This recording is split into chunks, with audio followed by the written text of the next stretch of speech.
আপনি এই যে আমি এখন বললাম, আপনারা কিছুক্ষণ পরে বাসায় গিয়ে ইন্টারনেটে সার্চ দেবেন এই পৃথিবীর এই সময়ের সবচেয়ে সফল মানুষদের তালিকা। আপনার যদি সফল মানুষদের তালিকার কথা বলা হয়, আপনি নিশ্চয়ই ওয়ারেন বাফেটের কথা বলবেন, অথবা কি মার্কস জাগারবার্গের কথা বলবেন, তাই না? অথবা এরকম প্রচুর পরিমাণ সম্পদের মালিক যারা, তাদের নাম বলবেন না?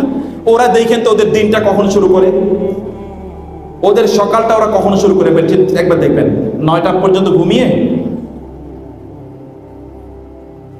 যদি ভোর যদি 5টায় হয় তাহলে ওরা হয় 3:30 অথবা 4টায় তারা ঘুম থেকে উঠে যায়। এরপর থেকে দে স্টার্ট দেয়ার ওয়ার্কিং। এই পৃথিবীর সবচেয়ে উন্নত জাতি এর মধ্যে একটা জাতি হলো জাপান, তাই না? বেসিক্যালি যারা পৃথিবীর সবচেয়ে উন্নত, এই পূর্বে এইদিকে আর ওইদিকে পশ্চিমে আমেরিকা। আমার আজকেও আমি আসার সময় কথা বলে আসছিলাম, আমি কিছু ক্লাস নিয়ে, যে ক্লাসগুলো ধরেন বাংলাদেশের টাইম এটা হয় 4টার দিকে, রাত 4টার দিকে, মানে বিকাল 4টার দিকে। আমেরিকার কোনো জায়গায় তখন সময় হয় ভোর 3টা, কোথাও 4টা, কোথাও 5টা, যেহেতু 10 ঘন্টা, 11 ঘন্টা, 12 ঘন্টা, 13 ঘন্টা, 14 ঘন্টা এরকম ডিফারেন্স আছে, মাইনাসে কখনো এইরকম হয়।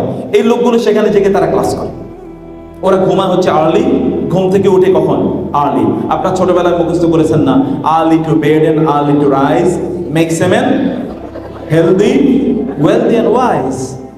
এই আর্লি এর কথা কে শিখেছে আমাদেরকে বলেন তো? মুহাম্মাদুর রাসূলুল্লাহ সাল্লাল্লাহু আলাইহি ওয়াসাল্লামের জীবনের ঘটনা আপনারা এরকম অনেক জানেন। আগামীকাল সকালে সবার আগে এই কাবাতে যিনি প্রবেশ করবেন তিনি আমাদের মধ্যে সমাধান করে দেবেন, এরকম একটা ঘটনা ঘটেছিল না? ওই হাজারে আসওয়াদ কালো পাথর কে রাখবে এটা নিয়ে, সেখানে সর্বপ্রথম ওই মসজিদের প্রেমিজে কে ঢুকেছিলেন? মুহাম্মাদুর রাসূলুল্লাহ সাল্লাল্লাহু আলাইহি ওয়াসাল্লাম। ভোর হওয়ার আগে আমাদের একটা আজান দেওয়া হয়, নামাজের আজান। এই নামাজের নাম কি? ফজরের নামাজ।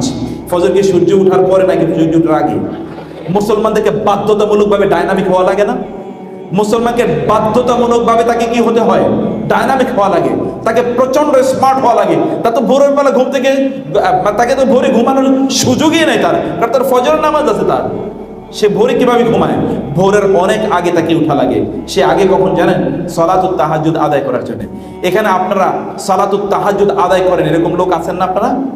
আমার ছোট ছোট মা বোনের মেয়েরা এখানে আছো, তোমরা এখানে ছোট ছোট বাবারা তোমরা আছো, তোমরা কি তাহাজ্জুদের নামাজের জন্য কখনো উঠেছো? যদি না উঠে থাকো, আমি তোমাদেরকে আজকে বলবো, প্লিজ তাহাজ্জুদের নামাজ একবার উঠে নেন।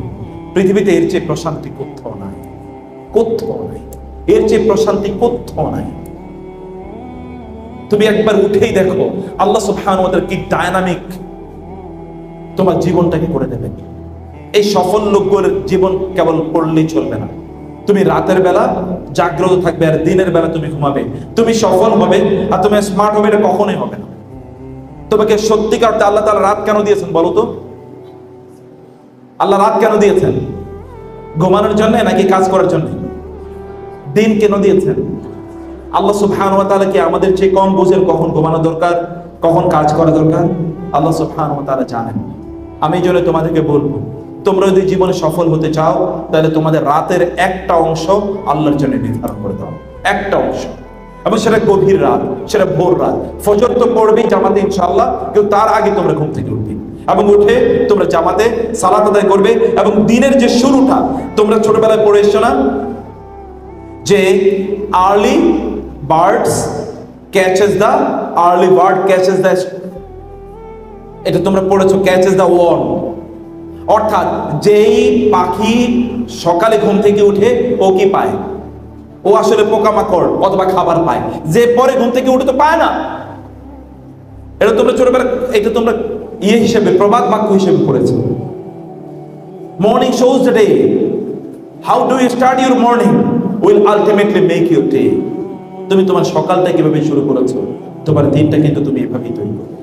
সকালে তুমি অলস হয়ে, আমরা কবি নজরুল আমাদেরকে বলে গিয়েছেন, তোমার ছেলে জাগলে মাগো রাত পোহাবে তোকে। এটা কবি নজরুল শুধুমাত্র ভোরের জাগার কথা তিনি বলেননি, তিনি বলেছেন এই যে তোমরা যদি না জাগো কখনো, তাইলে এই যে এই যে অমানিসার যে রাতের অন্ধকারের মধ্যে যে আমরা আছি না, গোটা জাতি অথবা গোটা মানব জাতি অথবা মুসলিম উম্মাহ, এখান থেকে বাঁচার কোনো উপায় নাই।